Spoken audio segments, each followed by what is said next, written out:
Welcome to the ODUblitz.com football show presented by our sponsors, Lionsbridge Financial Advisors, investing and planning for clients throughout Hampton Roads. I'm Ed Miller, ODU beat writer for the Virginian-Pilot. I'm here with columnist Harry Minium. And Harry, I won the coin toss this week, and I'm going to defer. Okay. Well, and I'm going to ask the same question we've been asking for a lot of weeks in a row. Old Dominion has now lost 4 in a row by 30 or more points. I think you noted earlier this week an average of 32.5 points per game. They lost to Marshall 35-3. Were there any positives? What were your takeaways from this game? Yeah, I think the score wasn't really indicative of the competitive level of the game. I think it was a 14-3 game at the start of the fourth quarter. Things got away in a hurry, as they can in football or any other sport. ODU gave up 21 points in about 3.5 minutes. Now, having said that, an 11-point deficit might as well have been 21. Yeah. They just couldn't score, couldn't move the ball, especially in the second half. They left some points on the board early. Were inside the 10 twice early in the first half. Came away with just 3 points. And that's what teams do that struggle. They can't score in the red zone. And just this was kind of on the offense. They just couldn't do anything, especially in the passing game. Had some success running the ball early. Naturally, Marshall decided we're going to put two safeties down in the box. You've got to win some matchups throwing the ball on the outside. They really weren't able to do that. That was pretty much a story of the game. Also, the fact that the defense didn't get any turnovers, which has been another recurring theme this year. So, 4 in a row. This is a pretty significant skid. Well, I watched it on my trusty ESPN app because I wasn't in Huntington. I was at Norfolk State watching the Battle of the Bay, which was a good game. And I saw the same things you did. The offensive line is not opening holes for the running backs. And, Stephen Williams Jr., he's struggling at quarterback as a 17-year-old freshman would struggle. And the receivers aren't stepping up and making big plays. The truth of this, they have Western Kentucky coming in Friday night, and Western Kentucky's a 2-time defending champion. Old Dominion has never beaten Western Kentucky. But at 2-4, this is pretty as close as you can get to a must-win for ODU. As they have to win this game if they're going to go to a bowl game. They have road games left at FIU, which is a pretty good team, at North Texas, which is a real good team. And then they end the season at Middle Tennessee, and as we've talked about before, all Middle Tennessee's players, injured players will probably be back by then. So this is, as Bobby Wilder says, you got to win at home. You got to win your Conference USA games at home. They didn't against Florida Atlantic. It's tough to say you have to beat the 2-time defending conference champion to go to a bowl, but that's really what Old Dominion faces Friday night. Absolutely. Yeah. Is this a winnable game? You've read, you've done some scouting on Western Kentucky. Is this a game? Yeah, I think it's winnable at home. Friday night, you would expect a good crowd, good atmosphere. It's a national TV game, CBS Sports Network. Western has not been the Western of old in recent years. They put up 45 points last week. It was against Charlotte, so that comes with a bit of an asterisk next to it. Defensively, they've been pretty good, which is different from Western. Defensively, and they've got one of the better quarterbacks, if not the best quarterback in the league.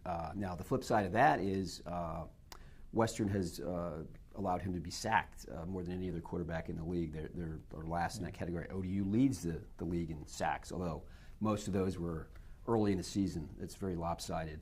But, from a pass rushing point of view, there's some things they might be able to get done. The offense, has nowhere to go but up. As Ray Lowry gets back, they're in desperate need of receivers, somebody to step up. Practice this week, there was a lot of throwing and catching. Stephen Williams has played better at home than he has on the road. It's a small sample size, but he came in against North Carolina, as we all know, played pretty well. Played well, yeah. Florida Atlantic, they had some explosive plays.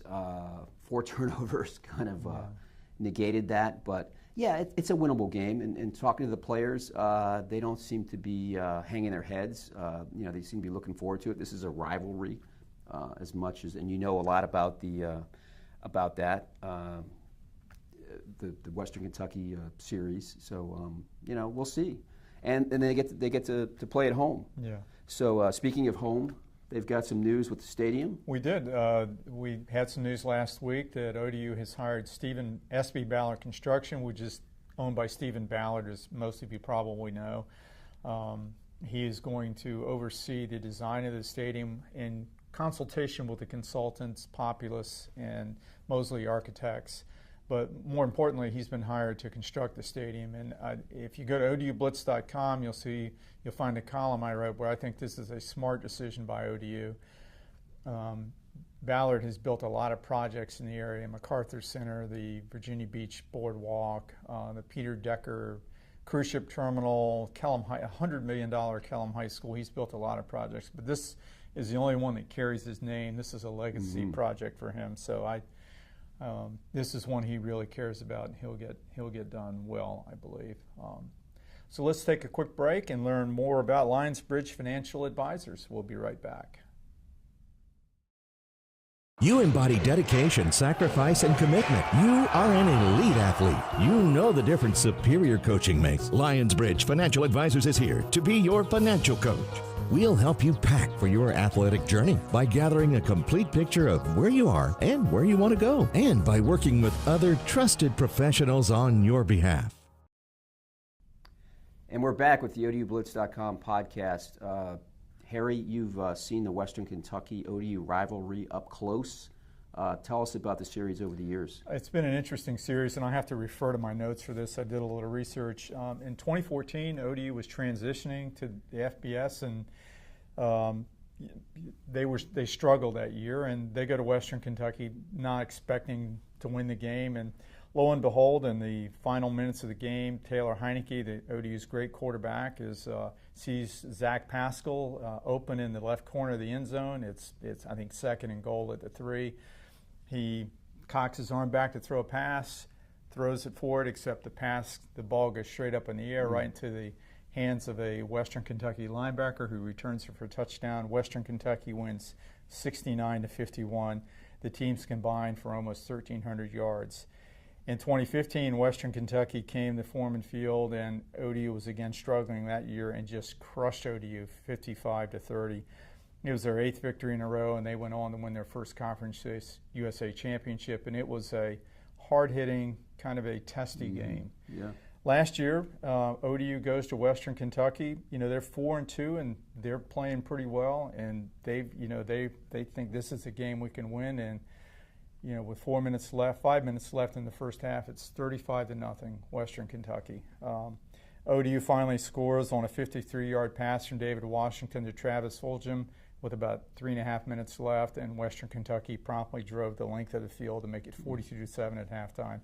ODU just got crushed. Now, the interesting part of this game was it was a bench-clearing brawl. Not really completely, the bench didn't completely clear, but it was a brawl that got ODU and Western some time on ESPN. So these teams, they don't like each other. Bobby Wather says you don't have a rivalry until you've won a game, but this is definitely a rivalry. Yeah, it's kind of like in basketball, Middle Tennessee, the team they haven't been able to beat. It's a rivalry, but ODU has yet to beat them. It's a rivalry because the other team is dominant, and you just want to win. And they're the flagship program at the moment.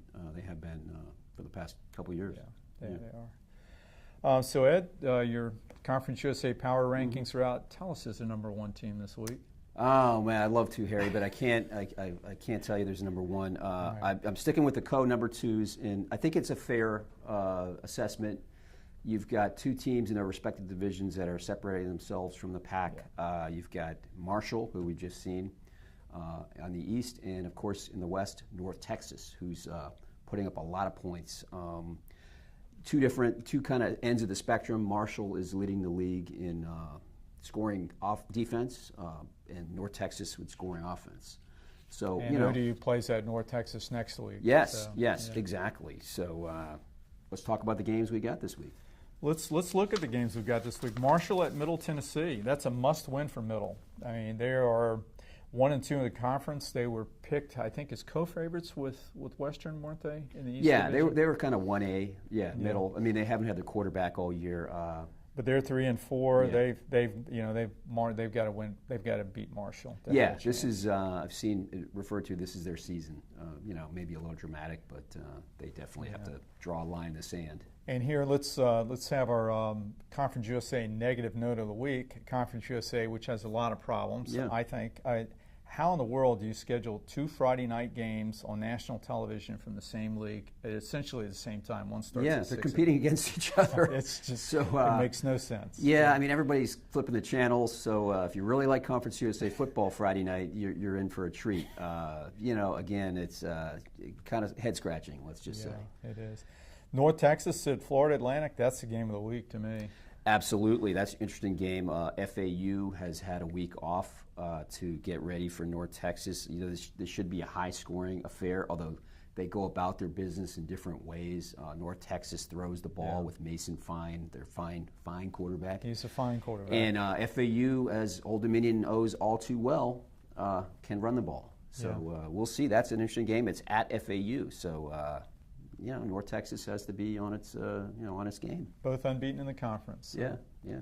UAB at Charlotte. UAB continues to amaze. 4-2, unbelievable. Yeah. And their debut season after shutting down their program after 2014. Yeah. And Charlotte continues to be Charlotte. So 0-7. Yeah. But interesting note about this game: these are both charter members of Conference USA. Yeah. But they've never played in football. So. Yeah, that is go figure. Southern Miss at Louisiana Tech. Yeah, there's a name for this game, and it is the rivalry in Dixie, I believe. Yeah. I hope I'm not wrong about that. I think you're right. Yeah. So these teams actually do have some animosity, which is always good. A lot of animosity. Yeah. Yes. Another Louisiana Tech is another team picked to win the West. At 3-3, 1-1, they can't really afford a loss here. 1-2, if North Texas holds serve. All of a sudden, they're 2.5 games back. So, big game for La Tech, particularly. And then Rice at UTSA. I would say UTSA really needs to win this game. They're 0-2 in the conference now. Yeah, they've lost a couple close games. Their record isn't really reflective of how they've played. I think most people think they're a good team. They have a good defense, but they're 0-2. Unfortunately for them, Rice may not win another game this year. They're really struggling. Yeah. Well, this Friday night, with some notes about the Friday night game for you students, ODU students who may be watching, if you're parked in any lots near ODU, you probably ought to move your car Friday morning because they start towing on Friday morning. The tailgate lots open at 3:30, which is about an hour and a half later than usual, so you'll have a little bit less of a tailgating experience this week. And if you are a commuter from the Norfolk Naval Base heading to the tunnels or to the interstate, you might want to avoid Hampton Boulevard with a 6 o'clock game. So, and one last thing, it's Black Friday. ODU is going to be dressed in black. The fans will likely, most of them will be dressed in black. Some of them will wear other colors. I'm wearing green. What are you wearing? I'll have to wait and see. Go through the closet and see what's clean is usually my way of figuring it out. But we'll see. Who do you pick to win this game? I don't think they're going to lose by 30 points. I'd be shocked. I think ODU can win. I don't think I can pick them at this point. We haven't had much success in that regard. No, we haven't. So I think Western may win a close game here. ODU. I think they'll play better, and maybe that this can be the start of something, even if they don't win. Yeah, that's a good point. Old Dominion needs to. They haven't been competitive in a game since they played at UMass. If they don't win, at least they need to be competitive, and that for them that would be a big step forward. And I think Western wins by a touchdown or more, but I think it'll be a relatively close game. I think playing at home, Black Friday, national television, I think ODU will be amped up and they'll play better than they've been playing. Yeah, they have to hope they will. I think they probably will. But we'll be here next week to tell you all about it and look ahead to the North Texas game after that. For Harry Minium, this is Ed Miller. Thanks again for watching the ODUblitz.com football show presented by our sponsors, Lionsbridge Financial Advisors, investing and planning for clients throughout Hampton Roads. We will talk to you again same time next